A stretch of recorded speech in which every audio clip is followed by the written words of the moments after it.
Hello everyone and welcome to the inaugural episode of Tie Your Shoes Reviews. This is a show where I review video games and possibly talk your ear off in the process. My name is Tyler, or Ty if you prefer, and today we'll be taking a look at the beginning of a great series of fighting games, Tekken. Ever since I was a little kid, I enjoyed fighting games. Granted, I wasn't very good at them, but the prospect was very fascinating to me. I got my start with Tekken 3 for the original PlayStation, and from there, I dabbled with dozens of different titles like Super Smash Bros., Street Fighter, King of Fighters, and Balls 3D, because my neighbor with the Super Nintendo had odd tastes. Tekken is a series of games I've had a long history with, and ever since Tekken Tag Tournament for the PlayStation 2 back in Christmas of 2000, I've kept up regularly with each new installment that came since. But I'm not here to talk about the many sequels, re-releases, or spin-offs. I'm focusing on the one that started it all, the arcade classic released in 1994 and shipped to the Sony PlayStation the following year. Tekken is a game developed by Namco, who you may know for arcade classics such as Galaga, Exvius, and of course, Pac-Man. Funny enough, Tekken was never initially planned to be a fighting game, just a tech showcase for rendering 3D models. But since the hiring of Seiichi Ishii, the designer of Virtua Fighter, also known as the first 3D fighting game ever, along with several of its developers, the project shifted into a 1v1 fighter to compete against Sega's new Quarter Muncher. Around this time, Namco had close ties with Sony, who were about to unveil their revolutionary new game console, the PlayStation. Tekken's arcade board utilized PS software, so porting the game to the little gray lunchbox was a simple task. The game was released as a cheaper alternative to the behemoth taking arcades by storm at the time, Virtua Fighter 2. But being less pretty and requiring less quarters to play didn't stop Tekken from making its own splash. Heck, by the time it was ported to the PlayStation, it was the first game in the entire library to sell 1 million copies between Japan and the United States. The original Tekken was a smash hit when it first came out, but is it still worth playing despite the many sequels and spin-offs that refine and spruce up what was introduced here? The short answer is probably not, but let's actually see what we got here. So without further ado, let's get ready for the next battle. Being an arcade fighter in the 90s, you won't be getting what's going on in the world of Tekken without a manual or an internet synopsis on hand. But there is an ongoing story arc in every titled entry, and it all starts here. Basically, there's a man named Heihachi Mishima, the CEO of the multi-million-dollar company known as the Mishima Zaibatsu. This mega conglomerate indulges in shady activities such as organizing a private army, black market deals, and illegal genetic testing. They're also hosting an international martial arts tournament, fittingly named the King of Iron Fist Tournament. Because Tekken in Japanese is Iron Fist. You get it? Yeah, I'll shut up now. With the winner facing off against the big boss himself and nab a hefty chunk of change if they beat him. The final 8 contestants make up the base roster, so I'll briefly touch up on each one. First up is the main character Kazuya Mishima, the son of Heihachi who enters the tournament because dear old dad threw him off a cliff and nearly killed him 20 years prior, leaving a giant scar on his chest. Kazuya's motivation is purely revenge, and this will be the first time we'll be seeing this theme with the main characters. Yoshimitsu is a Robin Hood type samurai dude that enters the tournament as a distraction, while his band of thieves known as the Manji clan steal the prize money and give it to the poor. Nina Williams is an assassin hired to kill Heihachi. She also kinda sells an ongoing feud with her sister Anna, one of many ongoing rivalries of the series. Martial Law is a martial arts master who owns his own restaurant that enters the tournament so he can win the prize money and open up his own dojo. I guess the Martial China doesn't have enough vacancy to fit in a martial arts studio.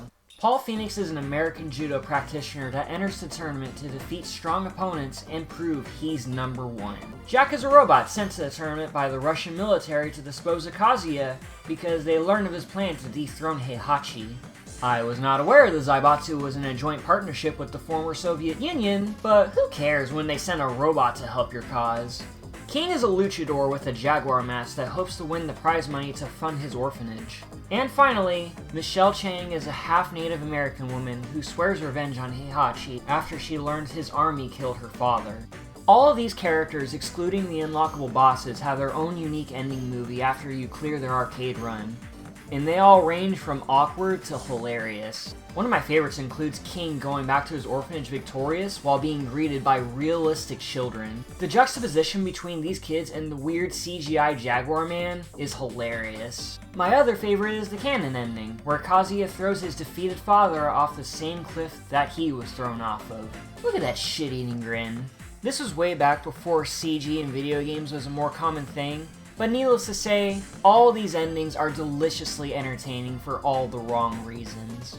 But enough about story stuff, this is a fighting game after all, so let's get into the gameplay. Tekken is a 3D brawler where you punch and kick your opponent until either of your health bars are depleted, or a winner is declared via judgment when time runs out. You have a selection of 8 characters with different fighting styles and strategies. The 4 face buttons control different limbs, square and triangle are your left and right punches, and X and circle are your left and right kicks. There are high, mid, and low attacks you can execute by combining buttons with directional inputs, doing specific combo strings by pushing the buttons in sequence, and some moves are performed by pushing 2 buttons at the same time, specifically throw moves. You can block high and mid attacks by holding back on the directional pad, and pushing down to crouch blocks lows. There's some major mind games at play where you have to guess if the opposition is going to go for a straightforward assault, or mix up highs and lows, and vice versa.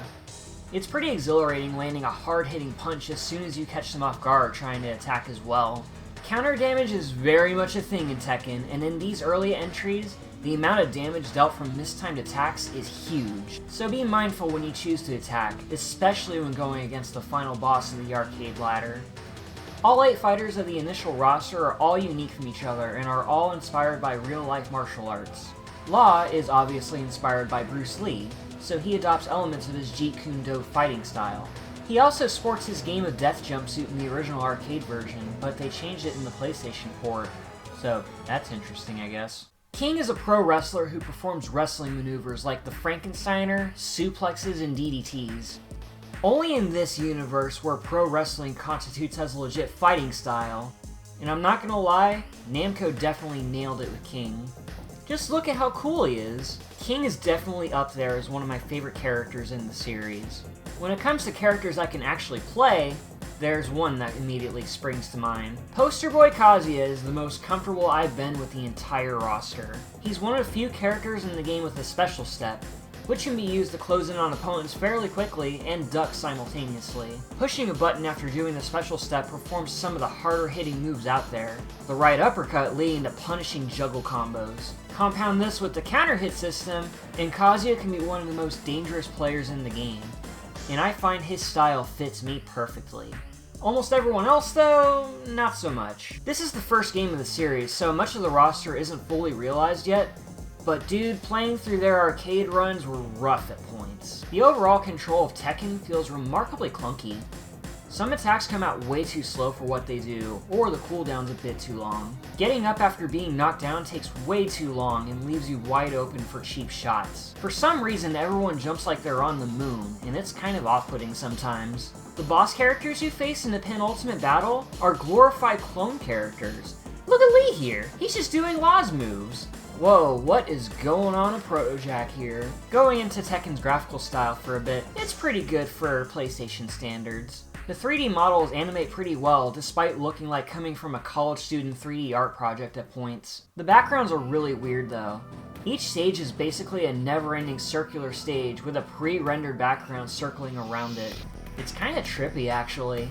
Some of the music tracks are alright, though I couldn't remember most of this game's music even if I tried. It is worth mentioning that the PlayStation port has remixes for all the arcade tracks with better instrumentation, and I do appreciate them going the extra mile.